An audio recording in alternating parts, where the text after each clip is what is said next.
All right, welcome everyone. This is low-code methods for optimizing your Drupal sites. Annotated versions of these slides are available with this bit.ly link, D for D, low-code optimize. You can also get that link using this QR code. So I think for being designed for Drupal, these are my least designed slides for a presentation, but all the information is clear and concise, hopefully. So if you haven't met me before, hi, I'm Mike Miles. I'm the Director of Web Development at MIT Sloan. I've been in that role for about 3 years now. I've been a Drupal developer since 2009, and I act as the organizer of the Boston Drupal meetup, and I'm one of the organizers of doing the Drupal camp, which is in November, and if you haven't picked out your discount code for a ticket, you should do so before you leave today. It's only people who come to this conference who get that discount code. So if you want to know more about me, mike-miles.com has more information. So optimization, what are we talking about today is we're focusing on improving the performance and user experience of your Drupal site. Whether that be user experience for your editors, your people managing your content, your site visitors, search engines, how you can make your website that's built in Drupal work better and faster without writing any code. So low code is we're just going to focus on things you can do inside the Drupal admin interface. So if you're not a developer, you're just a site builder, you don't have to worry about anything. I may show 3 lines of code, but that'll be it, I promise. How you get these changes from a development environment, production environment, depends on the version of Drupal you're using. If you're 8 and above, you can use config files to do that. And if you're not, then I forget how to export those changes if you're on Drupal 7.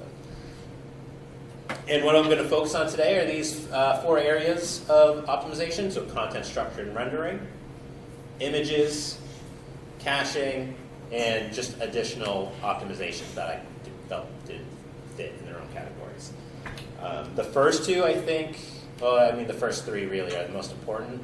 People always focus on the images and caching, but content structure and rendering is one that I think is worth talking about. And if you've worked with Drupal for any length of time, some of these things you may go oh yeah, I already know this. But it's always good to revisit the basics so that when you are working on a project that you've been working on for a long time, or a new project, you can keep them top of mind.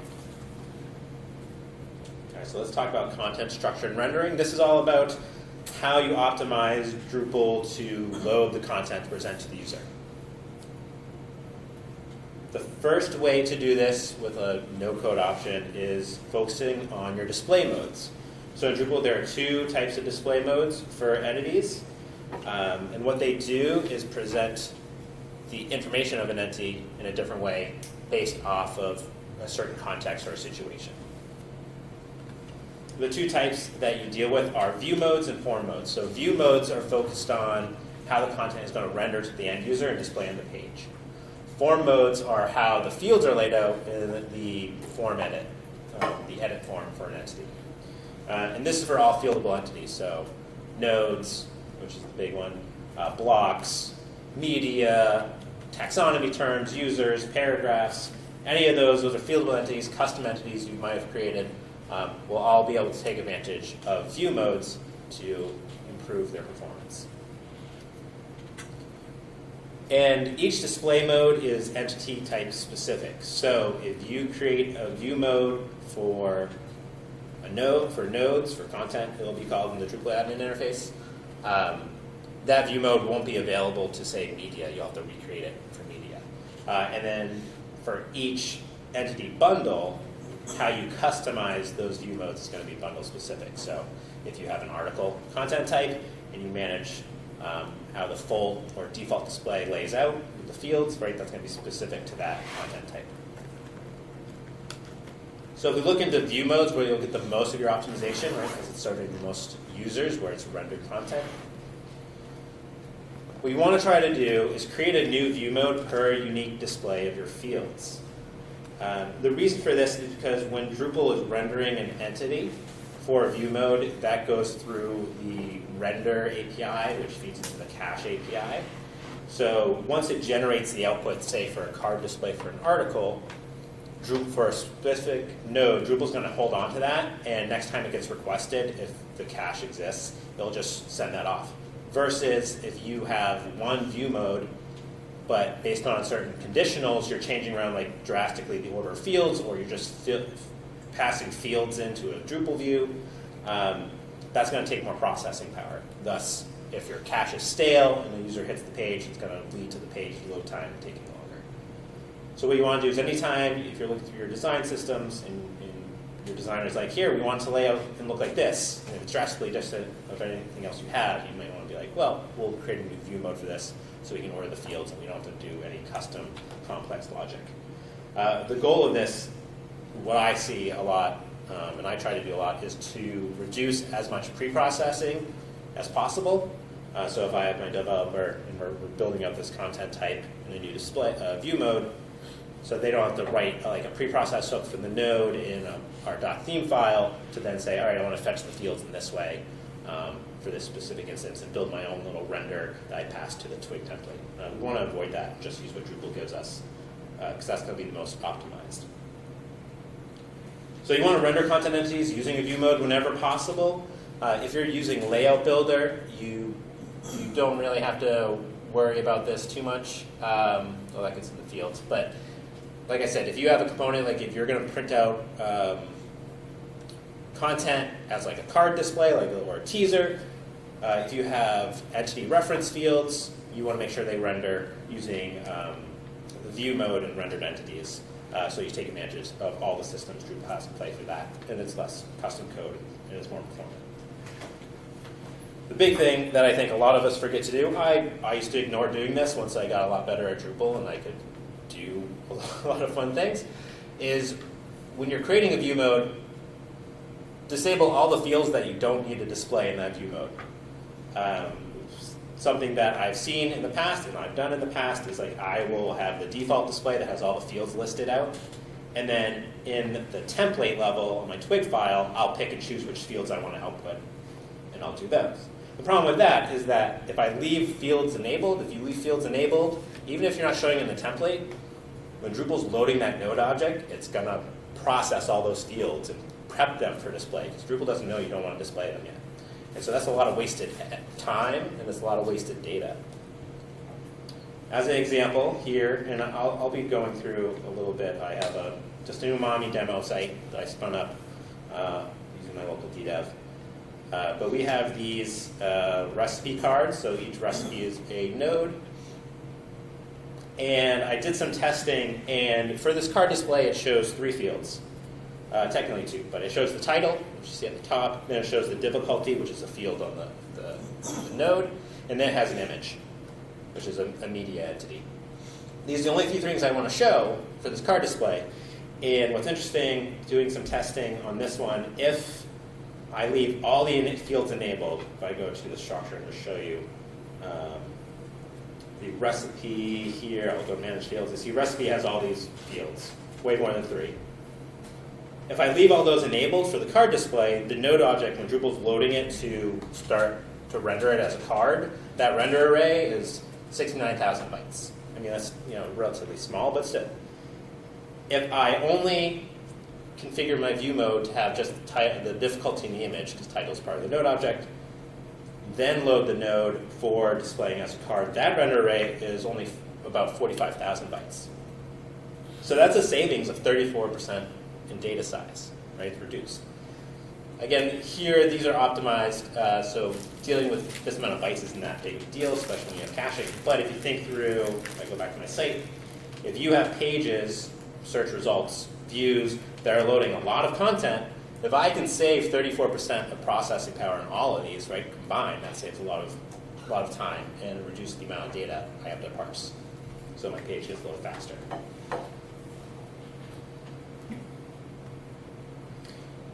Creating a view mode, if you're new to Drupal and you haven't done it or you haven't had to do it in a while, it's basically a 4-step process.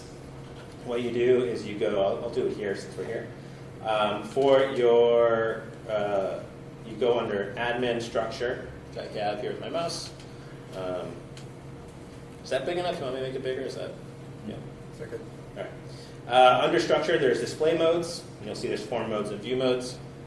So if I go to view modes here, it'll have them grouped by the different entity types, so content, which are nodes, block types, media, taxonomy terms, users, paragraphs, whatever you have that are entities will show up here, that are fieldable entities. And you can either click on the link to create it for that specific entity type.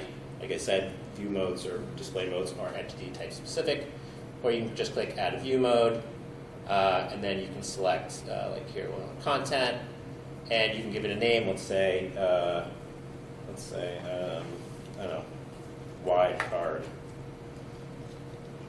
And you'll see it gives it a machine name of node.widecard if you can read that. So that's how Drupal namespace is. And this is Drupal 9, by the way. It's relatively similar display in Drupal 8 and in Drupal 10. So you create that. So now the view mode's created. And we'll see it's listed here as a wildcard here, available for content. So that's how quickly you can create one when you know you might need a new display for your entity type. And then to use them, again, this looks like it's 7 steps. It's relatively straightforward, though. You have to configure the view mode per entity bundle that you want to use it on. So if I go to my structure, we'll stick with content types. And I go to my recipe, and from this dropdown, I can go on Manage Display. And what Manage Display will do is it lists out in the tab here all the view modes that are configured or enabled for this entity bundle, so for this recipe. So we have card, card comment, card alt, full content, teaser, default. And so if I want to create a new one, I scroll down when I'm on the default tab, and there's custom display settings here. And I can enable it, wide card, save that. And now you'll see up at this tab here, it's available at the end as wide card. So going back and disabling fields is when you create a view mode, what it will do is duplicate your default. So wildcard has all these fields enabled, right? So if I wanted to use this, I probably want to go ahead and configure this so I can make sure, I don't want recipe instructions. I'll move it to disabled, and what have you. I'd also say for labels, most 99% of the time, people don't use the labels that are output. So you either hide them, or I like to do visually hidden so that they're available for accessibility, screen readers, etc. And so you just configure them here, drag and order the fields the way you want, and then that will reduce that object size when you're going to use this view mode. So what view modes allow you to do is to optimize the structure and rendering of your content for specific use cases, right? When you have a specific layout for entities, think about creating a view mode if the fields are going to be a certain order, or you want to render the fields in a different way using a different formatter. I didn't really talk about field formatting, but here's formatters. It's like media image is a good example. It's using rendered entity because media are entities, so, right? Using that rendered output, and it's going to use a view mode of responsive 3.2. The other side of display modes are form mode optimizations. These aren't as great, but what they focus on are the people who are going to be creating your content. That could be yourself, your team, your client, editorial staff, whomever. What you want to do is think about how users are going to create content. This is all about how can you optimize the form display so that's really easy and straightforward for them to create content. You may put things in your content types or your entity types that are more developer specific or something that people don't have to really care about. Where can you move those so that's not getting in people's way, so they're getting confused? How can you name your fields? Similar to view modes, you want to disable fields that are not needed by users. So for an example, I'll go on an example in a moment. And another helpful tool is the field group module. If you're using Drupal 8 or above, project/field group on Drupal.org. What this allows you to do is to group fields into field sets or accordions or tabs so that you can really lay out the form display in something that makes sense for your people who are going to be creating your content. So configuring form mode, I believe there's only really, you can only create one form mode for entities. I haven't found out how you create multiple and then decide between them. There may be ways to do that though. But it's similar under structure when you go to your content types or your entity bundles. We'll go to recipe again. Manage fields, there's manage form display as a drop-down option, which is also this tab here. So see, it's similar, right? You have your fields. Let's say if there is something that you don't want people to use, I might have already disabled it when I was testing. Like URL alias, right? Say you're using path auto and you're setting up alias pattern, so you don't want people to be able to change that. You want them to use that pattern. Drag this to disable. Don't leave it available in form edit, because then people may use it, will likely use it, and then have a bad time creating their content. And here I've already used field group. Like I created a publishing detail sidebar, which is details basically like a collapsible field set. And I move things that have to do with publishing into this detail sidebar. I did the same thing with like recipe details, move them into a details tab, and like metadata, categories and languages and tag. So doing this makes it so that when someone goes to create content, I'll add a recipe. The form now, it's a little more straightforward, thinking through what people need to care about. So they might really care about ingredients and instructions, but when they're first creating the recipe, then they want to do the metadata, or then they want to do the recipe details like preparation time, etc. Or I want all those publishing fields, instead of being in this main column on the left, they're on the right here as this tab, so then I expand that there and kind of keep it separated. So it's just thinking through the entity creation process, and that's an optimization just to reduce brain load on people who are creating content. So form mode optimization allows you to simplify the content creation process for your users. Users are less frustrated creating content. They're going to be more likely to manage that content, keep it up to date, and meet the needs of your website. All right, let's move into images. Probably the biggest place where you can really optimize Drupal, besides caching, I guess. Because the web is very image heavy nowadays. I should have exited Slack. Let me exit Slack. Image styles are probably the number one thing you can do for optimizing your images. How many people here have used image styles before? All right, yeah, I expected everybody. But there's some things to think about. They allow you to create image derivatives for specific use cases. So just how you create a view mode for a specific use case for displaying your content.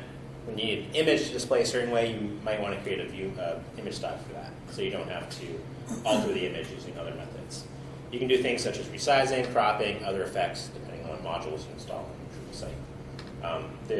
The ones that are available in core usually meet the needs of what you need to do with image style. The benefit is that they reduce the file size when loading images for rendering. So if you're going to be loading an image, even if it's like, say, for the background, for like a header or something, if your image original source file is huge and you're using CSS or JavaScript to scale it down, the end user still has to load that huge image, right? So if you instead generate an image style with set dimensions or cropping, it's going to generate an image that is a reduced file size. It's going to meet those needs. So that makes things faster. So anytime you create an image, you want to create an image style anytime you need a unique image size or effect. So I would say do not resize images using CSS and JS. I don't know if you ever resize with JS, but definitely don't just do it with CSS to fit a container. Because then you're wasting people's data. As a comparison here, I have, again, this quiche recipe that comes from Umami. The original file I looked up is 70 KB. It's not that big. The profile, this is built into Drupal so that you can test things as a demo, so their images are going to be performant. When you use an image style, there's like a large 3:2 ratio image style, which the card uses. That drops it down to 64 KB. That's not that big of savings in this scenario. But I went ahead and I created a recipe called Chili Dog with a photo I took in 2011 in DrupalCon Chicago of a chili dog I got. Proud of it. The original file size is 1.7 megabytes, but when I drop it down to use the image style, it drops down to 54.3 kilobytes. So that's a dramatic increase in savings. And again, we look at, going back to the website, right? That really adds up. When we're loading a lot of recipes here, if I was just sizing these without an image style, that's going to be a lot of data being sent to the user, where now it's a lot less. So creating image style is going to admin config media image styles and clicking into create one. So for example, under configuration, media, image styles here, you list all the image styles you have, and your site may have a lot of image styles, right? If you're going to create them for specific use cases. So I may add one here, and we could call it, large 16 by 9, let's say. And then what you can do is go ahead and add your effects. These are just the ones that are available in Tor. Oh, come on, NordPass, go away. This is not a password site. So you can convert it, crop it, desaturate, resize it. I've never seen anyone use the desaturate, but there's a use case for it. Scale and crop is probably the most common one that you're going to use. And when you add that, you can give it sizing. If you leave one of these out, you'll auto-size it to keep the ratio of the image. I have a little 16 by 9 cheat sheet here. So if I go 1280 by 720, right, and I can pick where to crop that image from, leave it in the center, which probably won't look great for my chili dog. That's right. So if I add this, then my image style is available, and I can see Drupal gives me a little preview of what it will look like and how it will change it. And then using it is then when you have an image field, selecting the image formatter or image URL formatter, I think you can do it as well, and then select which image style you want from the dropdown. So if I go for structure, media types, because in recipe, the images are a media entity, which has fields, and I edit media, I edit the display.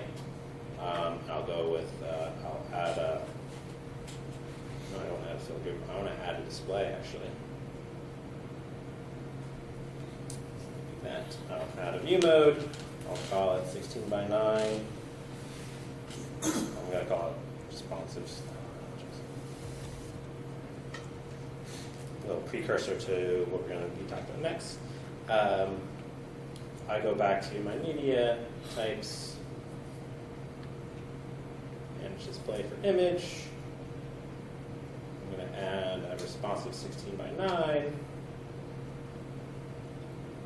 And then if I go to responsive 16 by 9, right, I can change the format. Just for now, I'm going to use image. And then I can say, all right, I want it to do which image style I want it to be. I'm going to call it large 16 by 9. What's cool, and I think this is Drupal 9 and above. I believe you need some modules to do this for Drupal 8, but you can also select image loading with these as well, like a lazy loading, which will use the browser native lazy loading. You can get other modules to do some more advanced lazy loading. Eager, which I think it'll load as soon as possible. So you can just leave this enabled, and that'll help with loading of content to end users. So I select that image style, and just to show it, I will go back to my recipe content type, image display, card, and I'm going to render it as my media image as using that responsive 16 by 9, even though technically it's not responsive yet. And I'll say this. And, all right, so I'm just going to clear my cache. I'm going to go to view it. Let's see which one wins the page loading or the cache clearing. I have no idea. I don't know the direction. I must have. I think that was.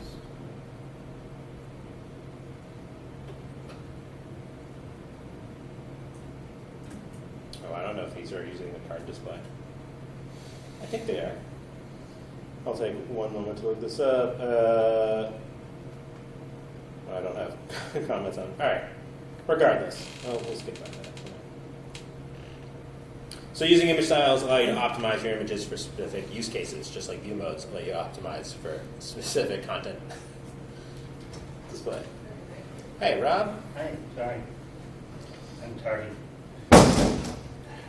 All right, so let's move on to responsive image styles, which are going to optimize images for user screen sizes.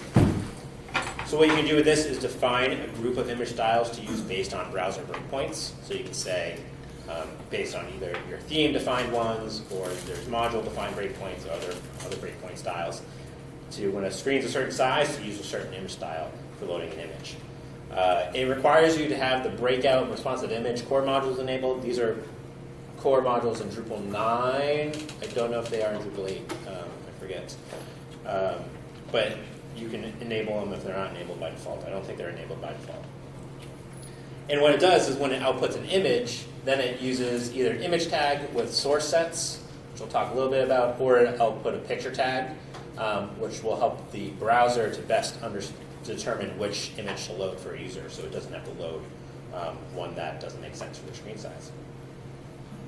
So you're going to create responsive image styles anytime images are expected to be served across multiple devices. If you know your website, you have an audience on mobile, and on tablet, on desktop, which I think we all do. If you're going to output an image that's going to be sized differently based on that breakpoint, you probably want to create a responsive image group so that you can have the browser choose that for you. An example of this, we go back to this quiche recipe card here. And if I have it use the responsive 3.2 responsive image group, responsive image styles, what this, here's I lied, it's like 6 lines of code, not 3.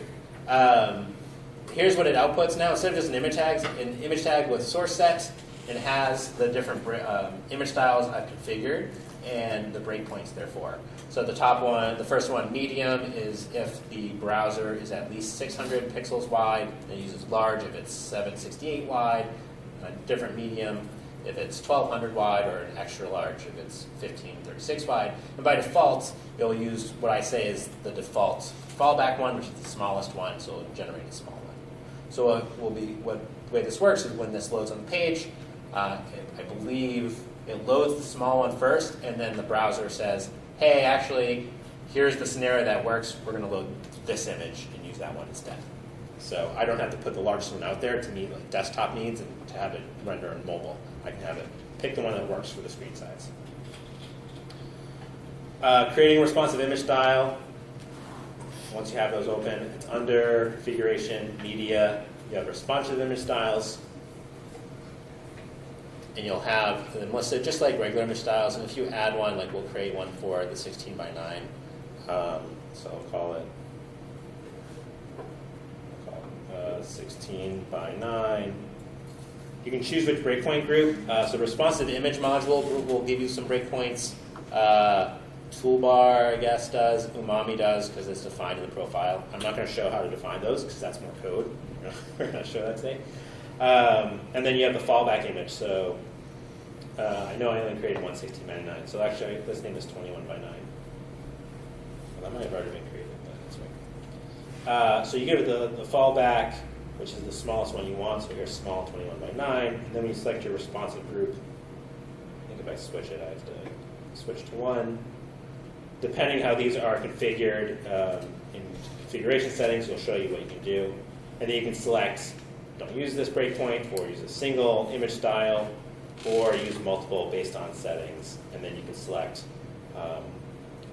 define your attributes for the view mode, and then you can select like I want large, and I want medium, and I want small available.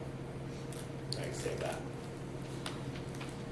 And so now 21 by 9 is available as a responsive image style. And then to use it, it's just when you're configuring an image field, select the responsive image formatter, and you select your responsive image style type. So if I go back to my structure, media types, image, manage, display.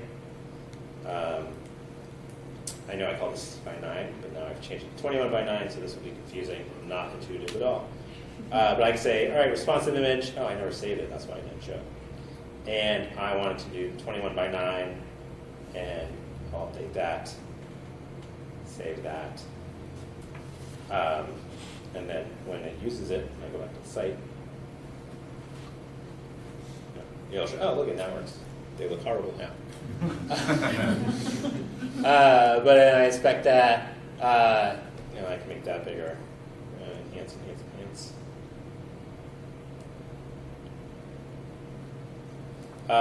So you could say it uses the image tag with source set, and the browser picks which one to use. Awesome.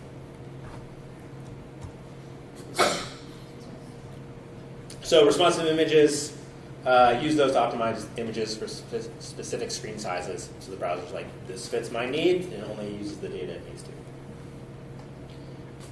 Next thing to talk about are WebP images. So WebP is a modern image format to provide superior lossless and lossy compression. So it's a way to make your images smaller for the web without losing quality. Drupal 9.2 and above has WebP support out of the box, which is very helpful. It requires that you have the PHP GD WebP module. Is it called module for PHP? I forget. Plugin. Most hosting providers have this, like the big ones that you may have your Drupal site on have support for this. And it's available when you're creating an image style as a convert effect. Other options for getting WebP is there is a WebP module at drupal.org/projectwebp. What I like about this one is that if you're using responsive image styles, when it goes to load the responsive image style, it will automatically create a WebP variant, or variant of your image for you, as opposed to having to add an effect to your image styles.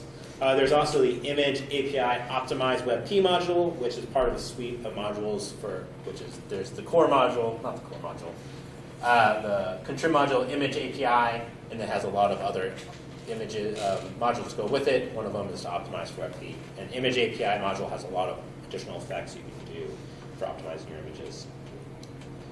To compare image sizes when you switch to WebP, right? Here's that original one that was pretty optimized already. Original file size was 70 KB. Using image style would drop down to 64, and then adding a convert effect to that same image style dropped it down to 51 kilobytes. Again, that's a good significant amount of savings of data without losing quality of image. Back to my chili dog, the original 1.7, when I go all through the steps to make it WebP, it drops down to 42.1 kilobytes. So that's a huge savings in file size. Using the core one to configure it, again, it's adding a convert effect to your image style. So I have to go configure, media, image styles. I'll just go my large 16:9. If I edit this, I can scale it, crop it, convert it. When I add a convert, I can convert it to all these types, including WebP, if my server has support for that, and I add that. And so now when it generates this image style, it'll actually generate a WebP version of the image, which you can't really see if I view it in actual size. Here, you'll see it actually .webp at the end. So it generates a WebP version of the file format, which is great. Very easy to use. So use WebP images to reduce the image size and optimize images for the web experience. And this is something that Google cares about for analytics. It'll check if you're using WebP images.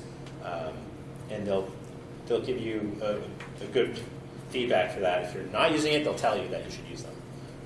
So if you want to improve your analytics score, switch to WebP. All right, caching. Caching is a big one for saving how much work your Drupal site has to do for rendering all this content to end users. The more caching is a blessing and a curse. I think we've all run into that. But there's optimized ways you can use it to make sure that it's not serving stale content and it's really improving the experience. So what a cache is, it's just a computed data, basically, from a key value pair. So something gets, I'm just going to say it's hashed to a key, like the rendered output, and then when a request is made in various systems, it'll check that key, and if it has something that's not expired, it'll deliver that value instead of calling Drupal, rendering, pulling stuff from the database. A cache gets stored for a specific amount of time, so it doesn't have to be recomputed, and this could be expired either time-based, or if there's an action that happens that you say, this expires my cache, that can force it to be recomputed. So basically, it all boils down to improving performance of requests, either requests within Drupal for retrieving data from the database or processing objects, to requests from the user's browser calling your website. And just a very simplistic overview of the various layers of caching in Drupal. Starting on the server, there's op cache, which caches PHP execution. And it doesn't always feed in this direction, but it's simple.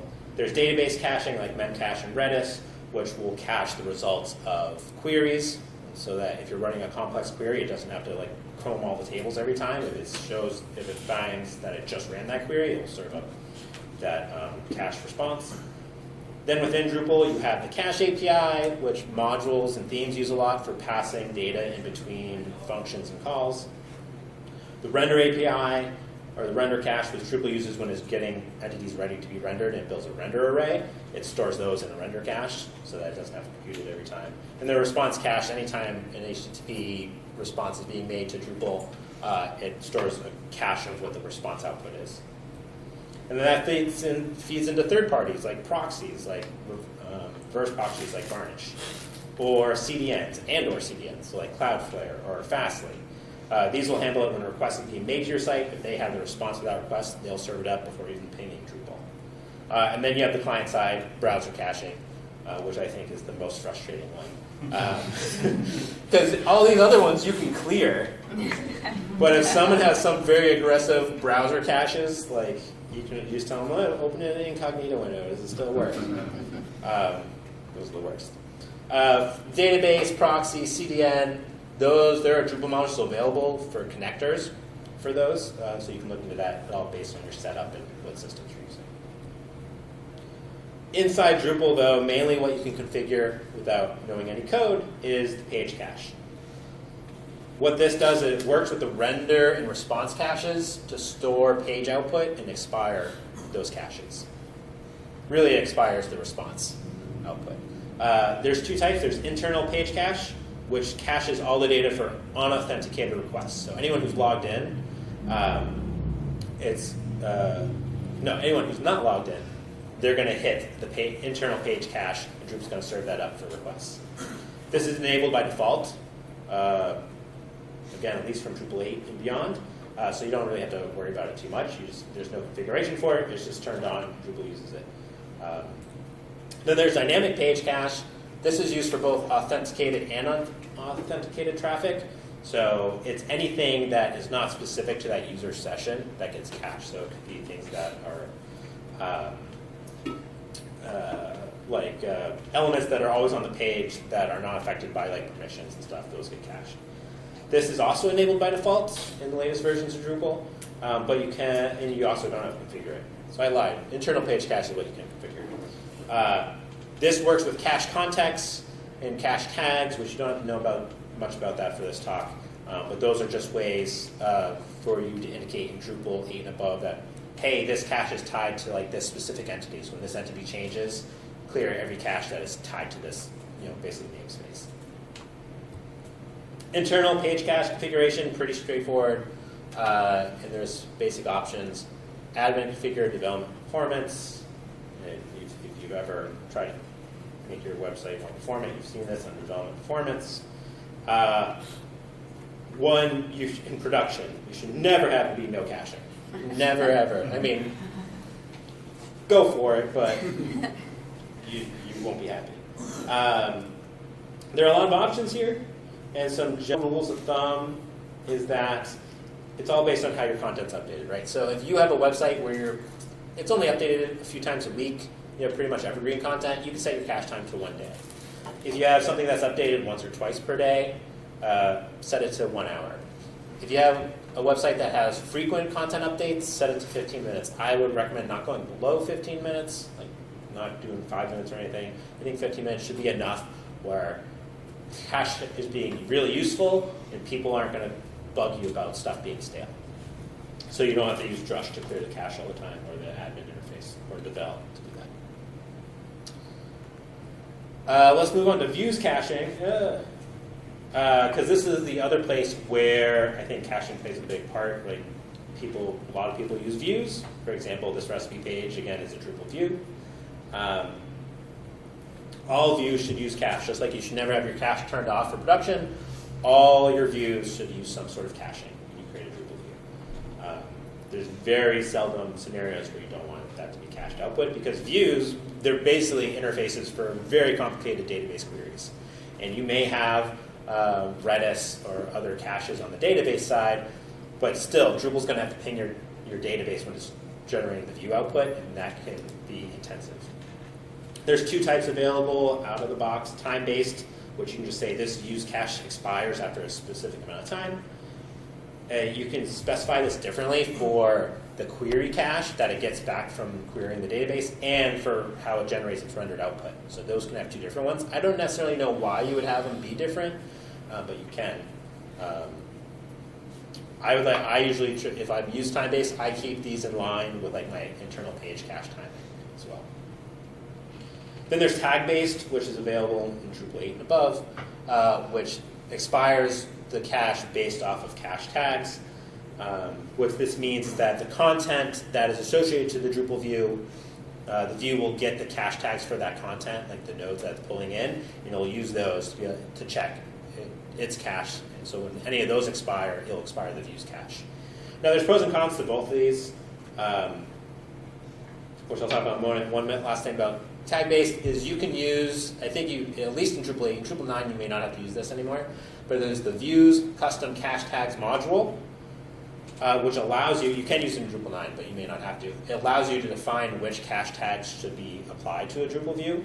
And where this is important, I learned this at DrupalCon this year, is that in Drupal 8, if you have a view that's pulling in nodes, for example here, the cache tag it will use is the entity list tag, which basically it's not specific to like your entity bundle. It's just specific to your entity type. So what that means is that like if this was in Drupal 8, this view out of the box, if I had a tag based, it would be cleared anytime I updated any node on my site. Not any recipe, but any node. So when I learned that, I was like, oh boy.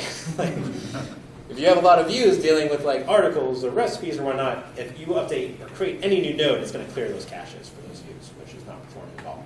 So you may want to look and use this module. But pros and cons about time-based versus tag-based is that in time-based, when you update this piece of when I update Chili Dog, it's going to be cached until the time expires and views does it. So I'm not going to see that update immediately.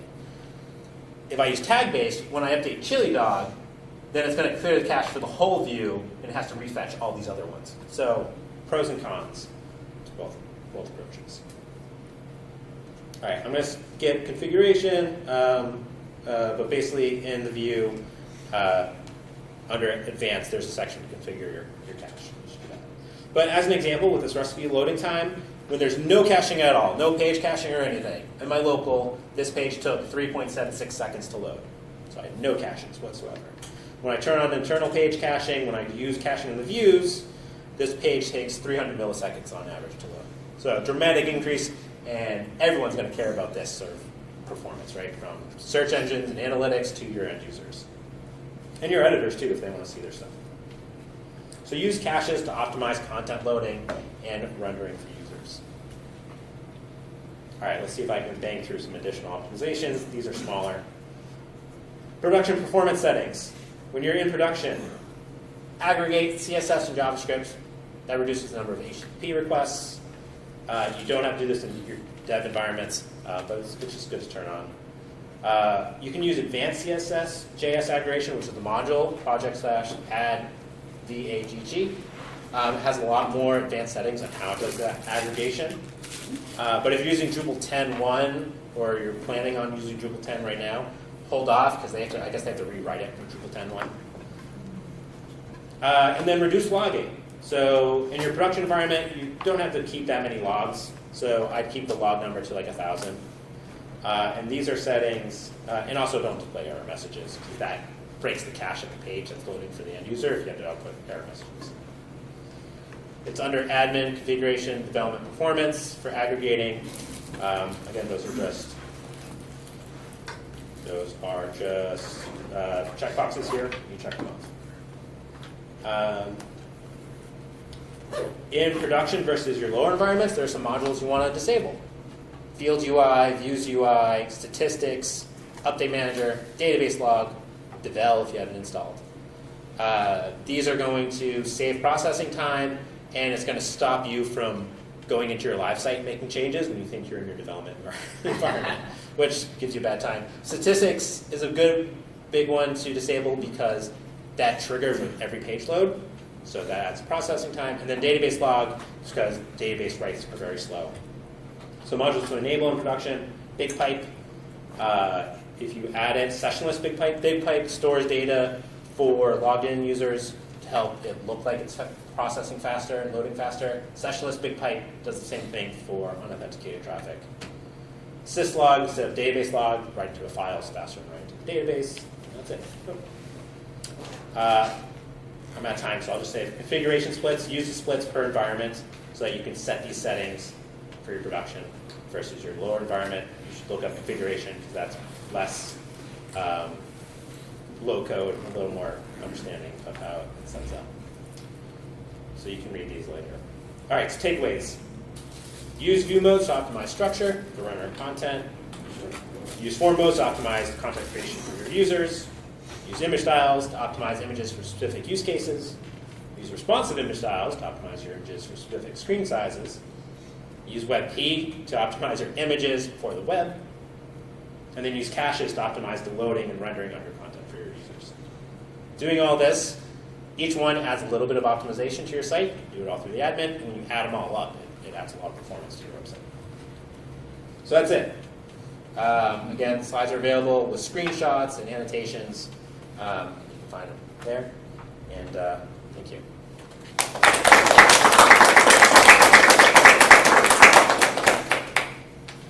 And I'll be respectful of the next speaker, so if you want to have any questions, I can meet you out in the hall.